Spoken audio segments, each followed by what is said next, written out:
आज Valentine day है, जिसे कुछ युवा अपनी प्रेमिका और पत्नी के लिए प्यार का दिन मानते हैं। लेकिन मचकुंड धाम के नाम से ख्याति प्राप्त इस पत्थरों की नगरी में ऐसे भी युवा हैं वैलेंटाइन डे के दिन को अपनी मातृभूमि के लिए प्यार का दिन मानते हैं।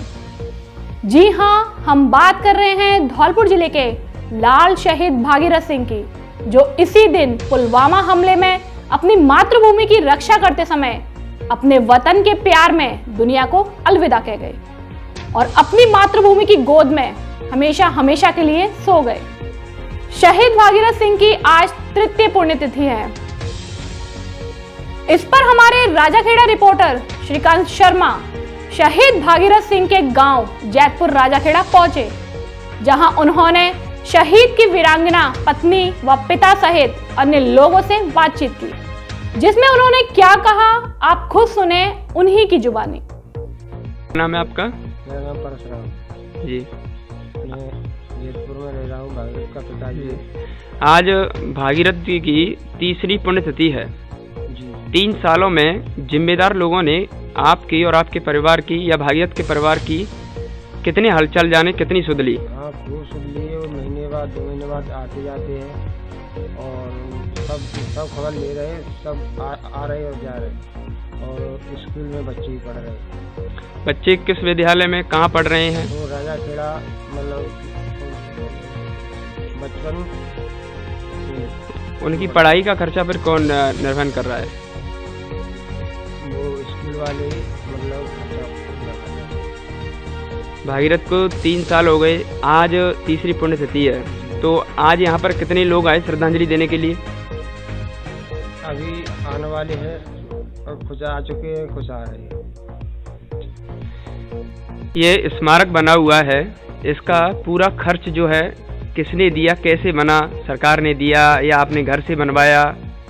किस हिसाब से ये तैयार हुआ? तो वो सरकार ने बोला तो था कि मतलब बजट देंगे कुछ, मगर दिया कुछ नहीं। मूर्ति भी हम अपने पैसों से लेके आए जयपुर से, और जो कुछ जो इसमें काम हुआ है वो सब अपने पैसों से हुआ। किसी ने कुछ नहीं दिया, न किसी अधिकारी ने दिया, न विधायक ने दिया, न कहीं सरकार से दिया। जो कुछ हुआ है वो अपने पैसों से हुआ। इतना इस स्मारक में आपने जो इसकी सुंदरता के लिए कहें या इसकी साफ सफाई के लिए कहें, उसके लिए क्या जिम्मेदारों ने कोई इसको लेकर कोई अपना कदम नहीं उठाया? नहीं सर, कोई किसी ने कदम नहीं उठाया है। जिस दिन से आए थे उसी दिन संस्कार के दिन जो कर्मचारी बड़े बड़े आए थे, हाँ। बड़े बड़े कर्मचारी आज तक नहीं आए, छोटे छोटे कर्मचारी वो आते हैं और न कोई पैसा मिला, न कोई बात, कुछ भी नहीं मिला है। जो कुछ किया हमने अपने पैसों से किया है।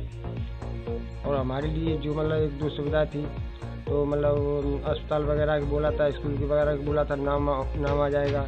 एक कनेक्शन भी बोला था 3 पीस का, वो भी नहीं आया। ऐसी कोई सुविधा नहीं मिल रही। 3 साल पहले पुलवामा हमले में आपने अपने वीर सपूत भागीरथ को खो दिया और वो माँ भारती की रक्षा करते हुए शहीद हो गया। उसके बिना अब आपको कैसा लगता है? 3 साल का समय बीत गया। 3 साल का समय बीत गया था, उसके बिना तो ये समझ लो कि जब तक हम जिंदे रहेंगे, जब तक याद तो रहेगी और बच्चों को भी याद रहेगी। बच्चे तो मतलब जैसे समझदार होते जा रहे तो वो तो कहते हैं कि हमारे पापा कहाँ है, पापा कहाँ है। हमको यही कहना पड़ता है पापा की ड्यूटी पे। तो बड़ा लड़का बच्चा वो समझदार है, थोड़ा समझने लगा तो वो कहता है ये हमारे पापा की मूर्ति है। और दिल में तो वही जो है वो है ही। अब टाइम पास हो रही चक्कर, ये टाइम पास हो रहा है। तो बच्चा अपना खून चला गया, अपना दूध चला गया, तो क्या है, अब समय पास कर रहे हैं। भागीरथ नौजवान थे, जिम्मेदार थे, और उनका चले जाना, शहीद हो जाने के बाद फिर परिस्थितियां बिल्कुल बदल जाती हैं। तो उन परिस्थितियों से आपने 3 साल में किस प्रकार उस समय को निकाला? समय को तो अब ऐसे समय निकल रहा है, और न होने पर मतलब समय तो निकालना ही पड़ता है। और समय गुजर रहा है, वो कोई दिक्कत नहीं, बच्चे ही पढ़ रहे, वो तो मतलब परवसी में सब समय निकल रहा है। नहीं, बच्चा अपना कोई खोना नहीं चाहता है। ठीक। शहीद भागीरथ के जाने के बाद वीरांगना की जीवनचर्या को लेकर क्या कहना है? मतलब जैसे कि आपके बेटे के जाने के बाद जो कि एक वीरांगना रंजना है, रंजना की जीवनचर्या में क्या परिवर्तन आया, क्या आपने जो बदलाव देखा? परिवर्तन यही है कि मतलब अब दुख तो उनको भी है, और करें क्या, समय पास हो रही और ऐसी कोई दिक्कत नहीं है। वो अच्छे से रह रही है, अच्छे से कोई बात नहीं, और ऐसी कोई दिक्कत नहीं है। और बच्चे भी सही रह रहे। और उनके लिए मतलब जब वो दिन था तो वो मतलब ज़्यादा ही दुख था। अब दुख तो मतलब थोड़ा बहुत चलो ठीक है कम हो रहा है, मगर याददाश्त तो नहीं जाती, काम तो वही है नहीं। और वैसे अच्छे रह रहे, कोई दिक्कत नहीं, कोई परेशानी नहीं। भागीरथ के पास 3 बच्चे हैं, एक बेटा 2 पुत्री, हाँ, 2 बेटी। पुत्री। तो अब उनके भी जीवन यापन में, जीवनचर्या में उनकी भी कुछ बदलाव मिला होगा आपको? हाँ, बदलाव मिला है। बच्चे खूब अच्छे से खेल रहे हैं और ऐसी कोई दिक्कत वो भी तो पापा की याद करते होंगे? हाँ, पापा की याद करते हैं और पापा पापा चिल्लाते हैं भी। तो फिर आप कैसे उनको मतलब कैसे सांत्वना देते हो? वीरांगना की बात करी है, कभी कभार वीरांगना को भी अंदर से इस चीज की जो है ठीक कहते हैं कि बेटा पापा नहीं है, पापा भी अब छोटे छोटे उनको तो यही बोलना पड़ता है, उनको समझ नहीं आ रहा, उनको पापा आ रहे ड्यूटी पे है। बड़ा लड़का है उसको बोलना पड़ता है कि हाँ बेटे मिल जाएंगे, और पापा नहीं बोल, समझने लगा है थोड़ा बहुत बात। और छोटी छोटी बच्ची हैं तो उनको तो मतलब यही बोल देते कि पापा ड्यूटी पे हैं और अभी आएंगे, ऐसे मतलब साफ देना पड़ता है स्वाद। ठीक। भागीरथ का बेटा 6 साल का है अभी, विनय।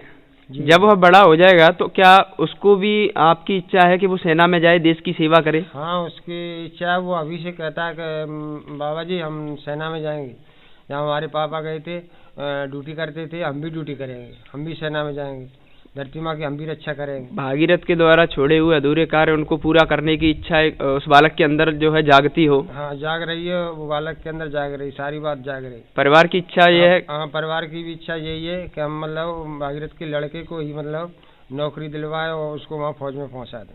वो भी देश सेवा करना चाहता है? देश सेवा करना चाहते हैं। उनके जो वीरांगना थी उनकी मम्मी, तो उनको मतलब नौकरी मिल रही थी, जो हमने मना कर दिया कि जो कुछ हो हमारे बच्चे के लिए होना चाहिए। ठीक। भागीरथ को शहीद हुए 3 साल का समय हो गया, उसके बाद आपकी जीवनचर्या में क्या बदलाव आया, क्या परिस्थिति बदली आपकी? मतलब आप अपना जीवन यापन कैसे कर रही हो? अब ऐसे का करे काट में अपने तो अपने बच्चे ने के सहारे जी रहे हैं। अब तो अब का करे जो होना तो है। आपका बेटा भी 6 साल का है, तो क्या उसको भी भागीरथ की तरह जो है सेना में भेजने का इरादा है?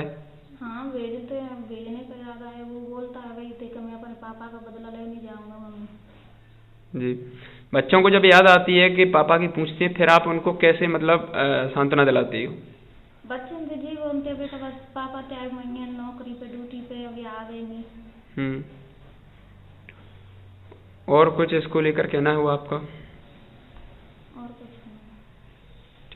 शहीद स्मारक के लिए जो बिजली कनेक्शन मिला है वो किस आधार पर दिया गया है? वो सर अपने पैसे से लिया है, NDS कनेक्शन 70,000 रुपये में अपनी जेब से कराया है जी। तो उसका जो बिल आता है, जो पैसा भरा जाता है, वो फिर सरकार देती है इस स्मारक का या आप लोग भरते हो? नहीं सर, मैं अपनी जेब से भर रहा हूँ।